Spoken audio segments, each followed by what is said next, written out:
About 5 minutes. So welcome to Grace and Truth this morning.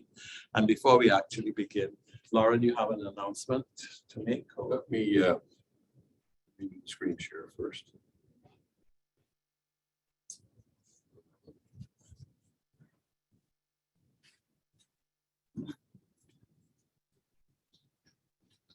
This morning, while I was in here setting up, two different individuals came in with a little card like this and gave it to me. It's about, and you see it on the screen. She from her cell phone, she sent me the picture. The I think she said the deaconesses are trying to organize to support the visitation ministry of the church, and so they've set up this website. It's in the middle of the page. Not website, email address. Visit me at forestlakechurch.org.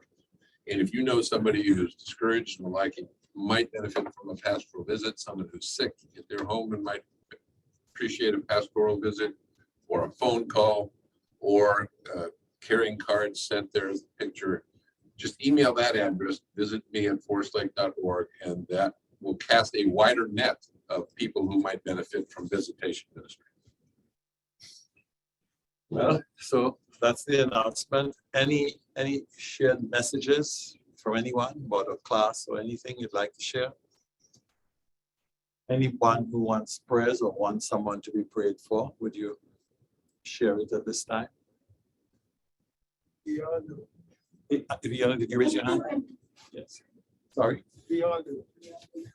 We all need prayer. We all need prayer. Yes, we do. We really do. And in these uncertain times, as one variant of COVID ceases and we think we're out of the woods, another one rears its head. And we're praying that this one will end abruptly. It seems to be doing that in other parts of the world. And I understand New York is beginning to taper off. So hopefully we'll see that here. One thing we have to be thankful for, it doesn't seem to be as deadly as the earlier variants. I mean, you're suffering from congestion, etc., but it's not attacking the lungs. So hospital is still filling up, but as I understand it, Kelly, but the ICUs are not as impacted. But what to do? It's life. Let's bow our heads for prayer. Joseph, would you mind offering a word of prayer for us, please? Father in heaven, I invite your presence with us today. I ask a blessing on our teacher, open his mouth so he can deliver your word to us. Bless each member in this class and our families. In your name, Amen. So we're concluding the letter to the Thessalonian church today, and we're spending most of our time in chapter 5 as Paul wraps it up. And as usual, at the end of chapter 5, he sends his greetings to different individuals. We won't spend time on the greetings, just know that the greetings are there. But essentially, I've entitled the chapter, How Should We Live? So in 1 Thessalonians 4, Ted led out last week, he started the theme of resurrection, the second coming. And it bleeds over into the first part of chapter 5, speaking about the resurrection. But essentially, today, the charge he gives to the Thessalonian church is relevant to us today. He says, be sober, be vigilant. That's the flip side of talking about the resurrection, because the issue then there was, wow, is it coming in our time? Some of us have died. What will happen to those who have died? And will they be lost eternally because they weren't alive? Because presumably it was the assumption that the resurrection would be there so soon that they would all be alive and then they would be caught up. And now all of a sudden, a few of them have died, and it's kind of like, well, as you have in every church, divergent points of views. And so there were some people there who came up with the theory, well, if you're dead, you're done for. You have to stay alive, and it's your fault that you died. I'm making up, it's your fault that you died. But knowing human nature as it is, we always have to ascribe blame to something. And so Paul addresses that and says, now look, you know better than this. Let's not just talk about the times and when he's coming and do some time setting, which is something we know a lot about, time setting and second coming. Let's not do that. Let's just know it will come quickly sometime. The important thing is be ready. And so there are three areas, and you'll see them as we speak to how should we live. The first one is verses 1 to 11 of the chapter. Be on guard. Verse 6 says, be wakeful and be sober. So be on guard. And we'll unpack that a little. The second part is verses 12 to 24. Don't change it, just leave it there. It says, be disciplined. Be disciplined in terms of your outward behavior. Be disciplined in terms of your internal spirit. And then the third part is a challenge. So there are three things this morning our lesson study should address. One, be on guard.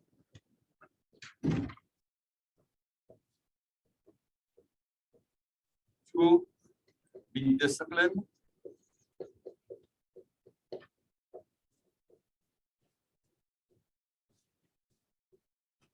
In your behavior.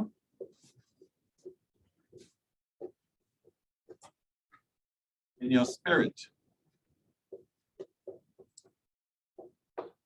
And three is a critical question.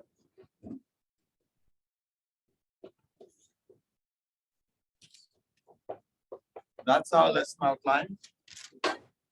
You could leave now because that's what we're going to, that's what we're going to talk about. So when he says, be on guard, be wakeful and sober, what is he talking about in those first 11 verses of chapter 5? What is he really saying there?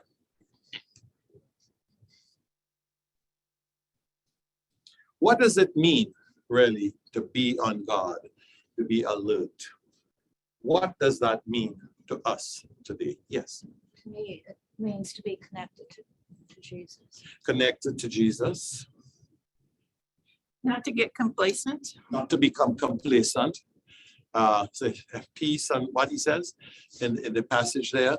Peace, everything is going along. What you're worried about, don't get yourself worked up. You know? Be aware of self.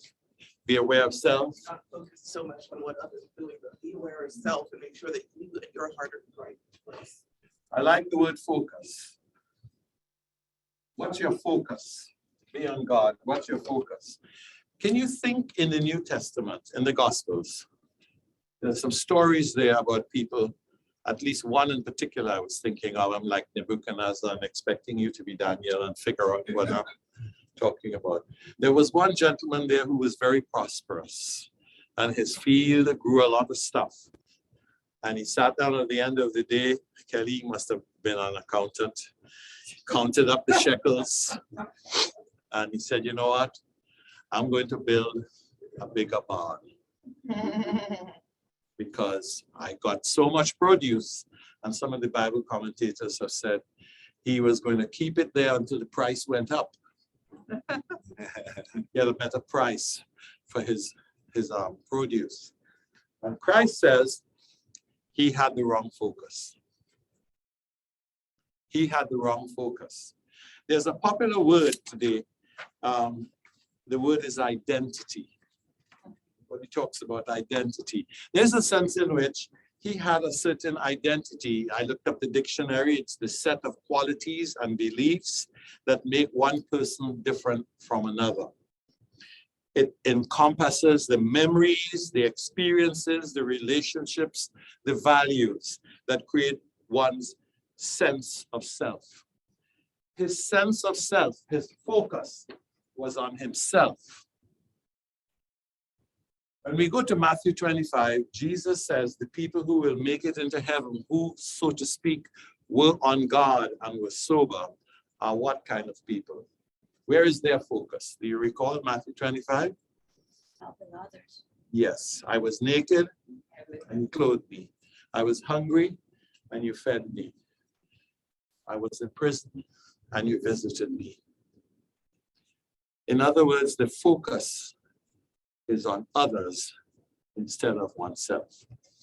I think the devil confuses us because so many of us, good people, have the wrong focus when we hear the word be on guard. We think it means pray and fast, which there's nothing wrong with that, but totally focus on ourselves, making sure that our calling and election is sure. So focused on ourselves that we misunderstand what be on guard and be sober means. So I'd just like to suggest it's not living in isolation. It's not living in assimilation. It's living in the tension between focusing a little bit on yourself and focusing on others. Striking a balance. And I think one of the challenges we face as Christians is we live, so many of us, we are tempted to live in the extremes, either black or white, because living in the middle of the road is a difficult thing to do. And it's so easy to withdraw in the name of religious faith and say you're preparing for the second coming. I study my Bible, I read the testimonies, I pray, I fast, and let the devil take care of the naked and the hungry, because I am focused on myself. So this morning, I just like to leave that thought with you, that being on guard, the first 11 verses that speak about our response to the promise of the second coming, is not to be focused on he's coming next month. I found an obscure prophecy that told me how to figure out the times and the days. It's not focused solely on prayer and fasting and watching my belly button. It's an issue of focus. Focus on others. When we're focused on others, so we actually even forgot about ourselves. The thing I like about Matthew 25 is the folks say to Christ, well, when did we see you? They were not, when did we visit you in prison? When did we feed you? We don't remember doing that. We were just focused on human beings. That's what be on guard means for us. And it means living in the tension between the age of promise and the age of fulfillment. We're caught between those two ages when we live in this valley. And so we should be sober, we should be vigilant, we should be involved. Christ says, we are the salt of the earth. You are only the salt of the earth when you are involved in the earth. If we are withdrawn, we've lost our flavor. The issue of Christians for me today is the issue of relevance. If we are not relevant in our communities, we're not the salt of the earth. So be on guard has to do with focus and relevance.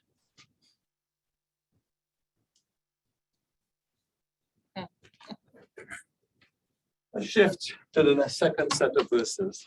Keeping the same analogy about salt side.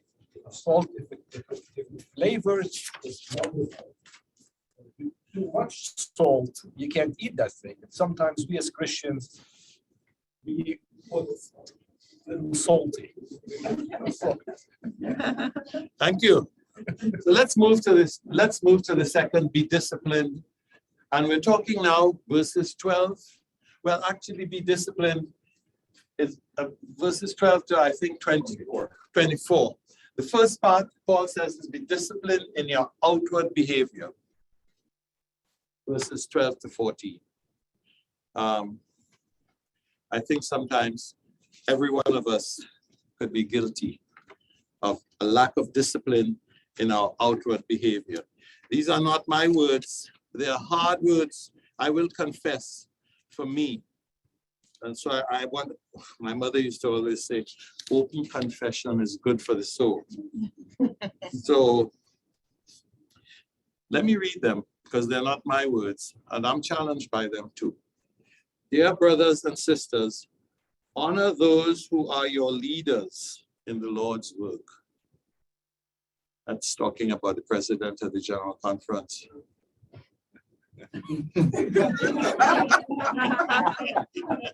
I have to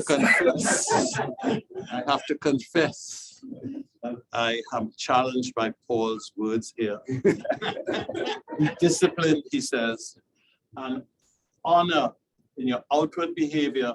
Show love with peace and patience to church administrators and to each other. It's so easy to talk about how things are not going well. And we all do, I do too. It's kind of natural, like we're born with that gift of observing how things are not going well. And Paul is saying to the church in Thessalonica, honor them, find a way to look on the half full glass rather than the half empty glass. It's your choice. And it takes discipline. It takes discipline to do it. It takes will to do it. And find a way to correct without being critical. I have to tell you, that is not easy. And I'm not perfect. I'll confess to that. And I probably am the only sinner in this group. I'll let you unpack it from there. But he says, not just the church leaders, but to each other as well. Don't cannibalize one another. Again, we have a natural gift to do that. And he says it takes patience. It takes patience. Brothers and sisters, we urge you to warn those who are lazy, encourage those who are timid, take tender care of those who are weak, be patient with everyone. For me, when I talk about be disciplined in outward behavior, what I hear Paul saying here is show love.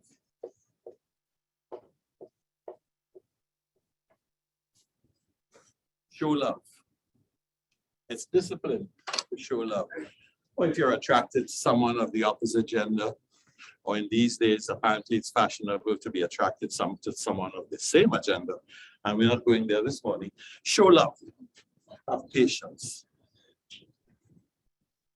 So there is a story in 1 Kings that you all know. Solomon is sitting in the court, and two women show up, and they say, this baby is mine.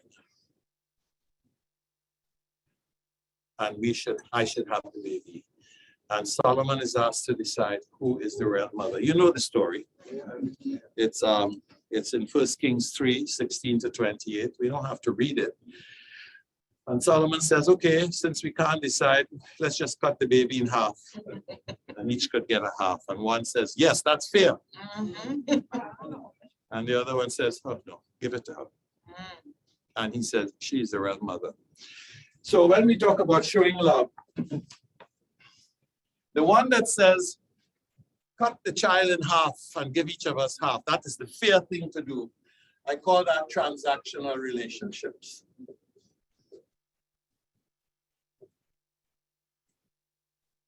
That's a transactional relationship. It's only fair.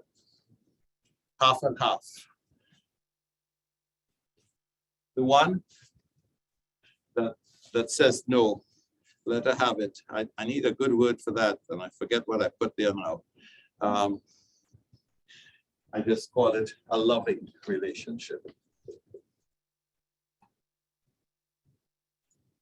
Were you thinking of relational? What's that? Transactional and relational. You know, Steve, I told you should teach the class this morning. Lauren, sorry.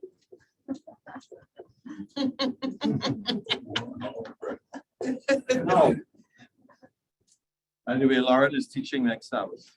Let me give the promotion one time on marketing. And quite frankly, each one should bring one. We got a slogan for next Sabbath's lesson study. Lauren is teaching, and each one should bring one, so we could double the size of the class. That's the marketing pitch. He put the slide together for me, so I'll do the promotion for him. Okay, now, what's a transactional relationship? It's what you just said. He did the slides for me. Yeah, we have an exchange, reciprocity. We measure It's a contract. a contractual relationship. A loving sorry? With quid pro quo, right. Do this, I'll do that. Kind of like, how long did you take to do those slides? I mean, I don't think you get the better part of the deal. My time was shorter than yours. It was a quid. We're measuring. Can you imagine a marriage built on a transactional relationship. There are some, you know. It's kind of like, you know, I made coffee for you this morning. Are you going to make up the bed as a result? It's a transact. Now, is there a place in life for transactional relationships? There's nothing wrong with transactional relationships. In fact, employment is primarily a transactional relationship. Now, some of us get a little confused when we're working for the church because we think it is a relational type of thing. You know, it's kind of like, I'm an Adventist, you're an Adventist, how could you fire me? I mean, basically, we're brothers in the Lord, we should love each other. Well, that's because you don't understand the importance of quid pro quo in the workplace. Now, there might be a little edge of relational friendship, etc. It's not purely transactional, but it's primarily transactional as opposed to a parent and a child, which is the other way around. So we must understand when we talk about showing love in outward behavior, we need to define what it is. I have this little diagram here, which unfortunately those who are online will not have the benefit of. So it shows that they should come instead of sitting on it. But if you did something like this, and you say this was transactional and this is relational, work might fall somewhere here, and family might fall somewhere there. So it depends. It's not fixed. It slides up and down. And you have to decide, what do I have? How am I showing love? What is expected? And it takes two to tango. In other words, if we have a shared understanding, then we're fine. It's when we don't have a shared understanding. So Kelly thinks it's relational and I think it's transactional or vice versa. And Kelly says, "Sai, you show up for work at 10 every morning." It's kind of like, Kelly, are we measuring? So Peter says to Jesus, how many times should I forgive my brother? 7 times? That's transactional. He was measuring. You know, if I count 7, I mean, that's a big, very generous. And Christ says, Peter, 70 times 7. And he didn't mean he was taking Peter in his transactional mode and saying, Peter, there are limits to the transactional perspective. You will not be able to count 490. So I'm talking about a different kind of relationship. So when Paul says, show love with peace and patience to church administrators and to others, he's saying, look, we're not talking about a transactional thing here. There may be elements of it there. We're talking primarily about a relational function. When we get into work, it's a different story. But when we are a religious family united in Christ, let's emphasize the relational and let's work toward that. So that's the first part. Be disciplined in behavior, be disciplined in spirit. Let's look at in spirit. Because he gives a number of verses. Be happy, be peaceful, be thankful, be discerning, be particular, and be holy. Be disciplined in spirit.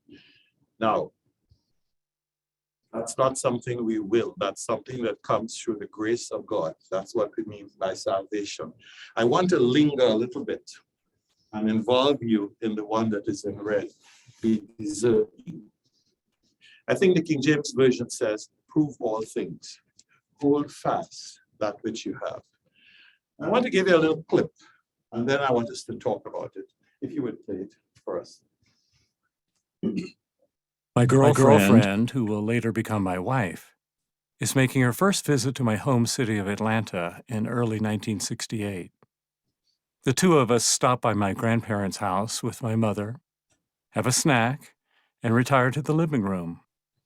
My grandparents sit in matching recliners across from the upholstered couch where Janet and I are seated. A television plays softly in the background, tuned to the ever-boring Lawrence Welk show. Normally, my 80-year-old grandfather snores through the program, waking just in time to pronounce, "Swellest show I ever saw." Tonight, though, everyone is wide awake, fixing their attention on Janet. Phillips never brought a girl over. This must be serious. Conversation proceeds awkwardly until Janet says, "Tell me something about the Yancey family. I'm so sorry I'll never get to meet Philip's father." Thrilled by her interest, my grandmother rummages in a closet to fetch some photo albums and family scrapbooks. As pages turn, Janet tries to keep straight all the names and faces flashing before her. This ancestor fought for the Confederacy in the Civil War. That distant cousin died of a black widow spider bite. Her father succumbed to the Spanish flu. Suddenly, a folded clipping from the Atlanta Constitution flutters from the album to the floor, newsprint yellowed with age. When I lean forward to retrieve it, a photo that I've never seen catches my eye.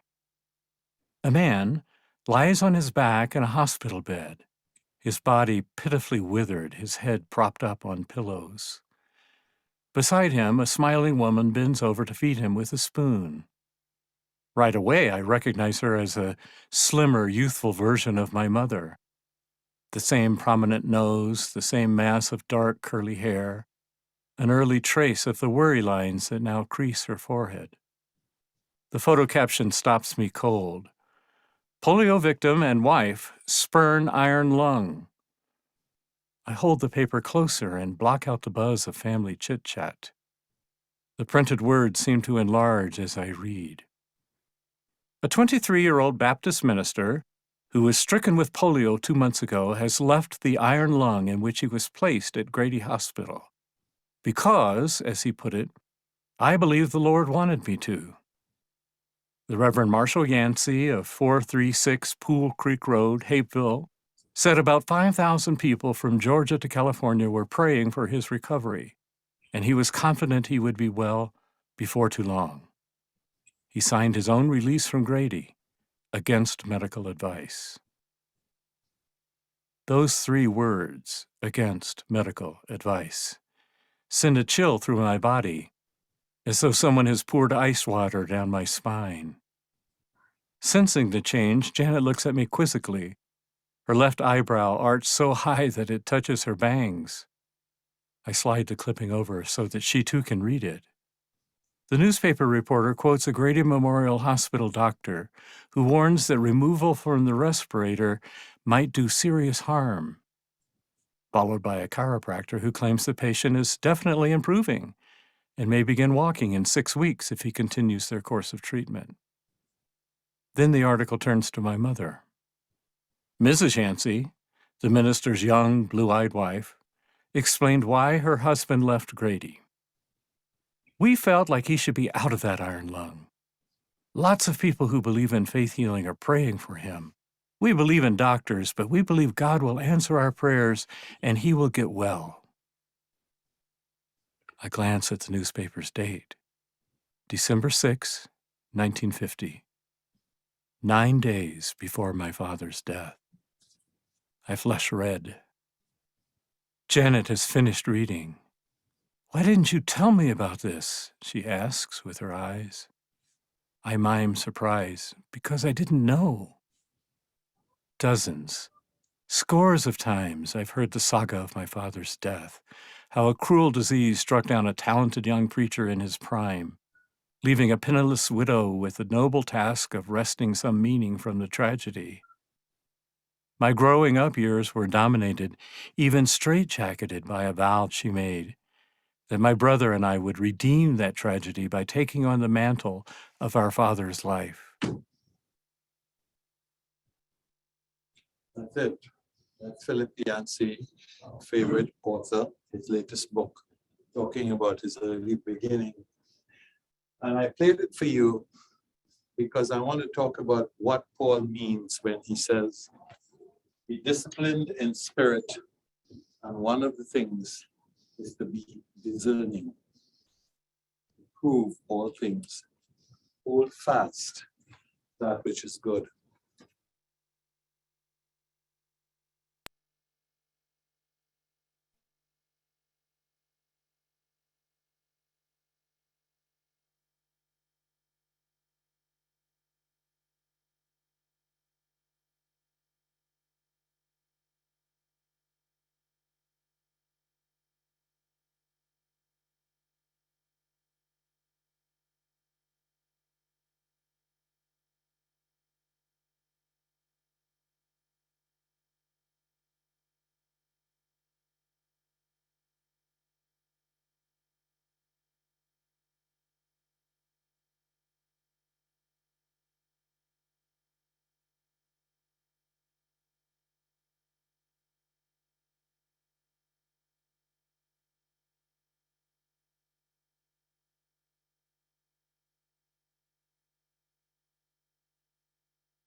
Lauren, if you can hear me, we cannot hear the room now.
Do you think we should sign off and try to sign back on? We hear you now. No, I'm talking, Oh, this is, Elmer. yeah, Yeah. I'm just wondering if we should sign off and try to sign back on. Elmer, I just tried that and I mean, it didn't work for me. You could give it a shot, but I just tried that myself because I think that's a good idea, but it didn't seem to work. I tried calling Lauren. I'm not sure he's aware that we're not on, but perhaps he is.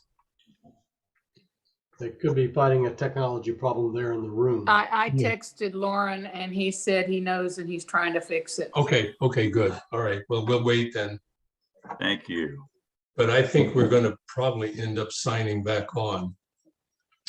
It could be that he needs to sign off and back on if it didn't change for Greg.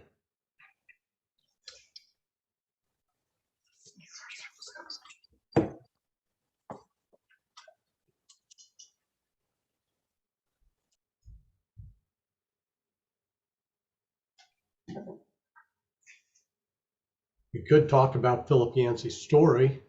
Anybody had some good insights from that? Cy was on a good roll. I was enjoying it. I'm sorry we can't hear him.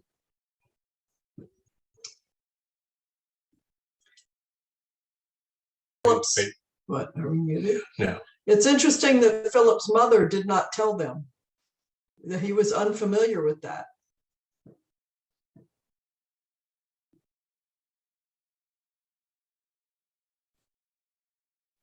You think that was from regret?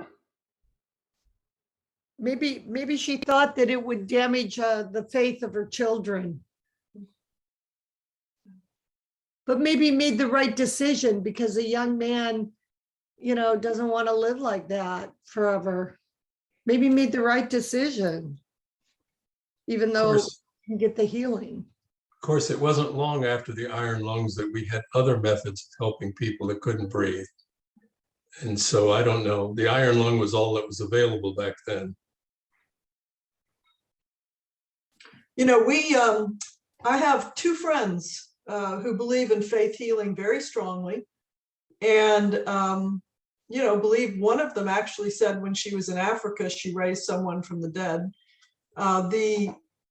It seems, in my experience with Adventism, is that we are a more intellectual faith, which does not mean at all, I'm not saying we don't all have experiential faith as well, but I'm just saying compared to the faith healing, believing Christians I know. Evangelicals. Yeah. Yeah. Well, not all evangelicals, but some.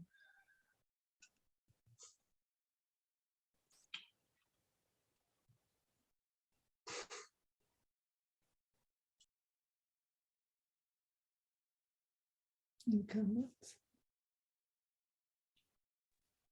I think sometimes it's a fine line between using your faith and believing in the medical knowledge that we have right now, so advanced.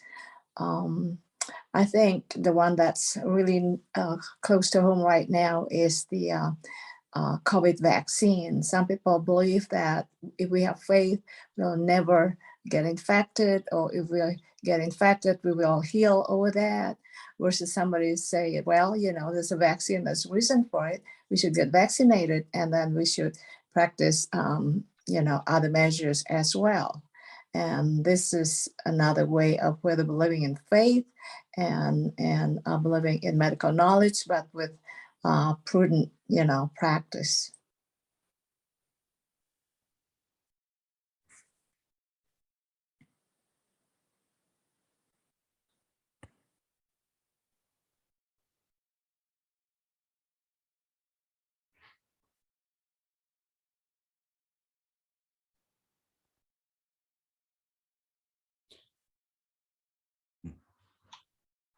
I'm sure the mom thought it was the best option at the time.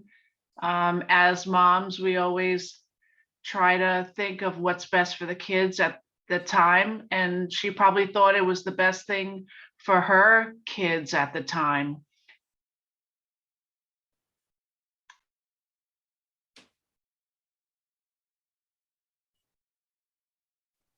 I agree. We want to protect our children.